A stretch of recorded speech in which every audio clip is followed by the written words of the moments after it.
Nothing in life can prepare you for the raw heat of a house on fire. Throwing an arm up in front of his eyes and clasping a handkerchief to his mouth, Robert Chetford hacked up half of the contents of his lungs. Glancing at the material, he saw that his phlegm was black, poisoned by the smoke. A beam collapsed in front of him, sending a fresh wave of burning air into his face, so hot that it felt like it was going to scorch his ears off. He had to run.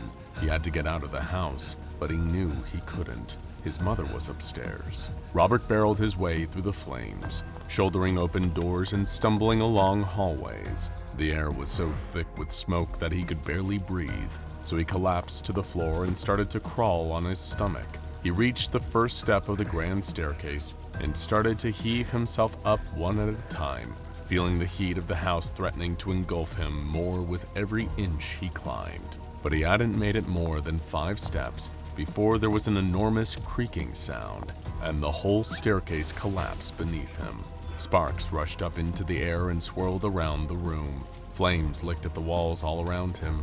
As Robert looked around at the collapsed staircase, he knew that it was hopeless. With tears streaming down his cheeks, he pushed himself forward and ran out of the house. The firemen swarmed past him, filling the building and shouting to one another, but Robert just stood there, staring up at the top floor window. On the other side of the glass, surrounded by billowing smoke, he looked up at his mother, sitting as she always did on her rocking chair, utterly motionless as the house burned around her.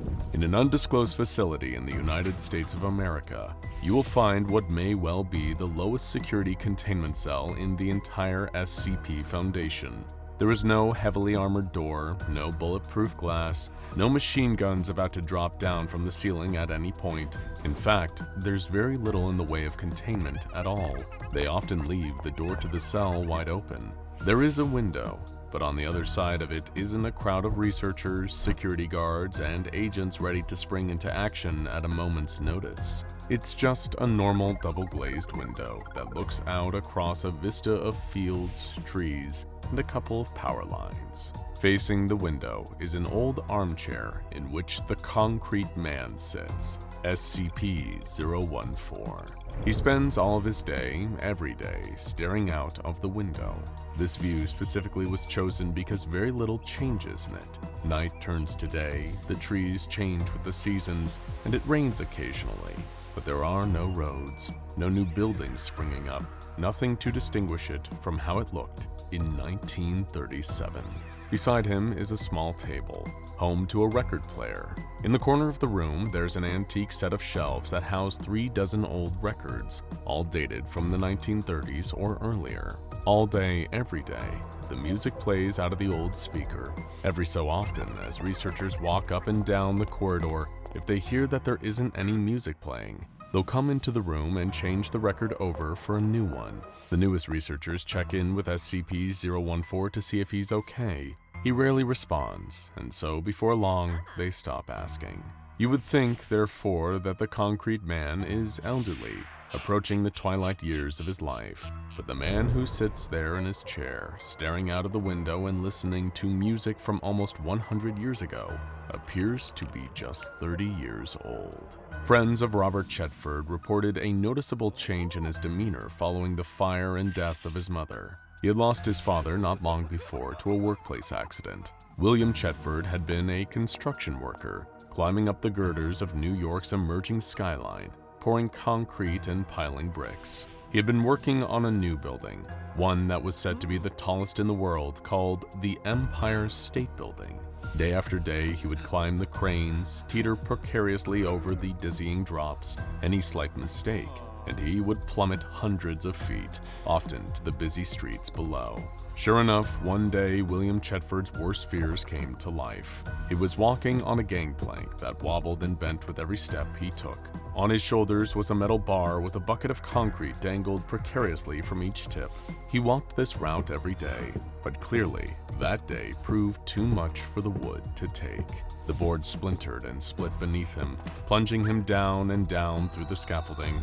William desperately reached out an arm and managed to grasp the edge of a girder. He hung there helplessly, staring up at his colleagues high above him. He cried out for help, and upon seeing him, They began to scramble down level by level to try and rescue him. He just needed to hang on for a moment longer, and they would rescue him.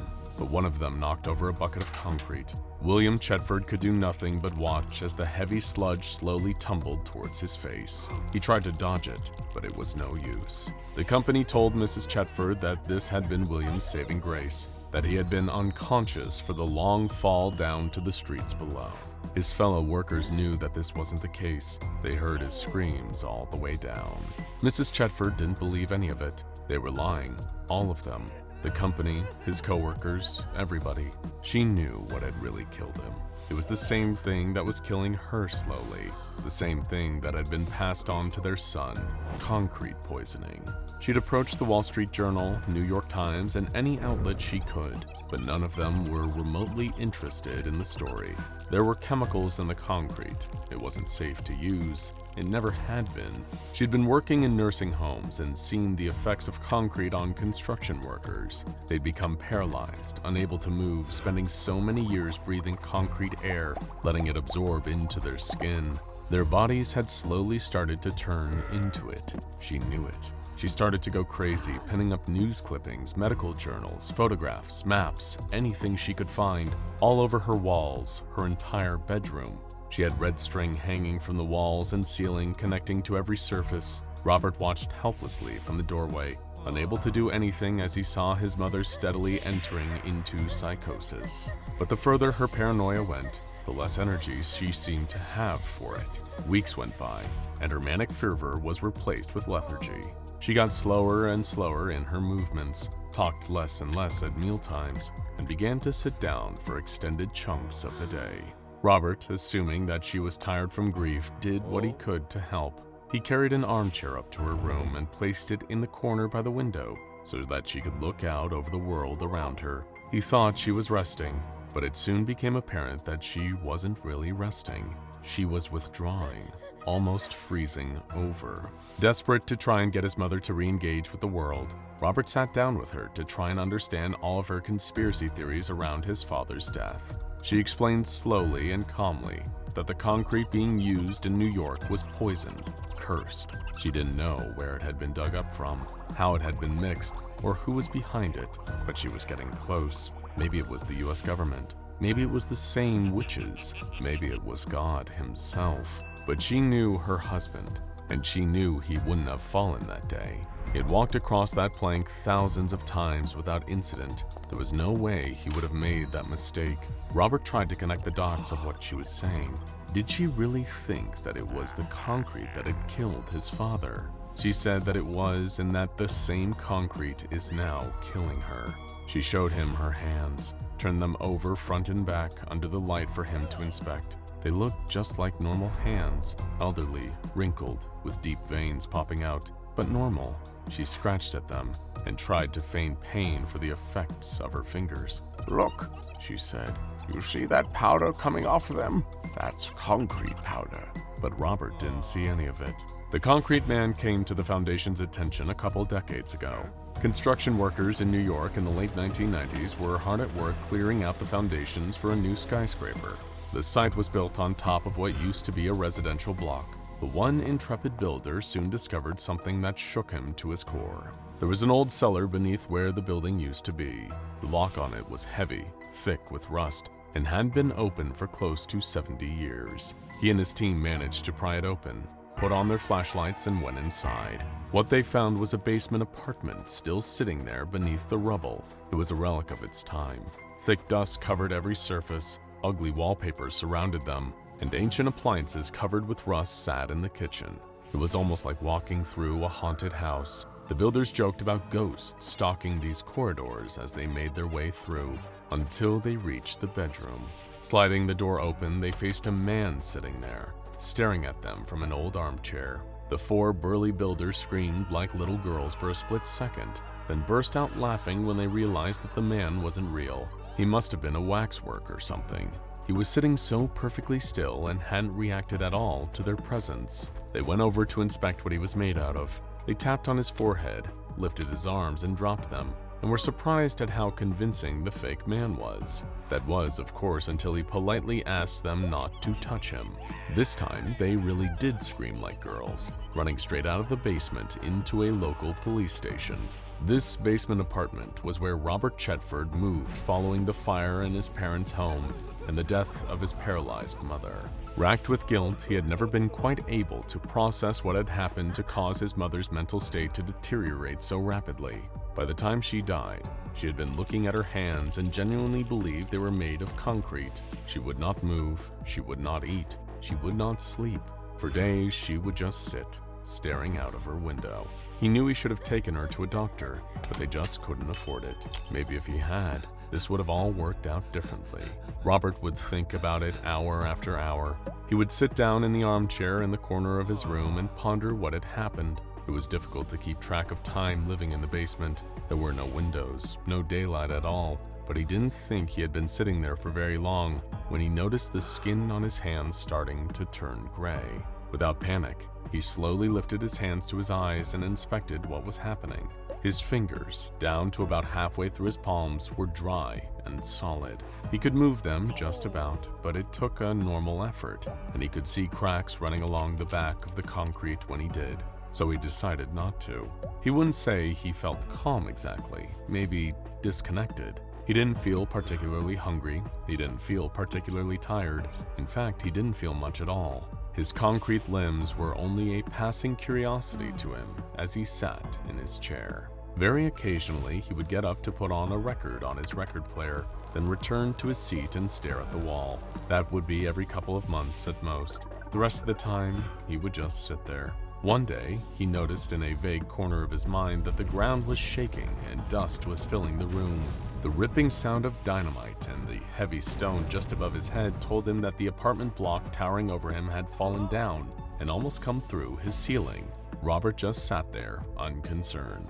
Another day, some indeterminate time later, a group of builders came in dressed in peculiar, futuristic clothing, with bright yellow hats and reflective vests. They seemed rather startled to see him, though in truth, he had little care for seeing them. What did perturb him was when a group of people claiming to be agents from the Foundation came into his room and carried him out. He didn't like the noise, didn't like the change. If he wanted to move, he would move. Not that he could, of course. He was now entirely made of concrete, but that was beside the point. These people put him in the back of a van and drove him across half of the United States. They wheeled him through brightly lit rooms and into a disgusting modern white box. They had done the courtesy of bringing his chair along and found a new record player for him, with a whole selection of albums lining a shelf on the wall. He would have appreciated it and said thank you to them, but he didn't really care. He wasn't present at all.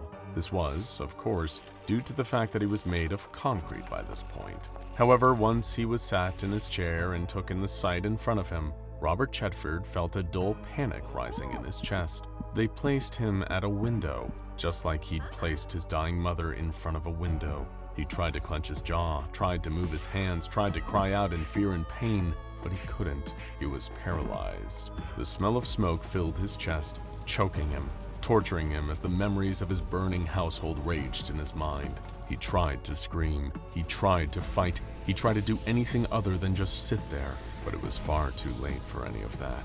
"Good afternoon, Mr. Chetford," the researcher said, busying herself and putting on another album for him to listen to. "Is there anything I can do for you, sir? Anything I can do to make you more comfortable?" The concrete man said nothing.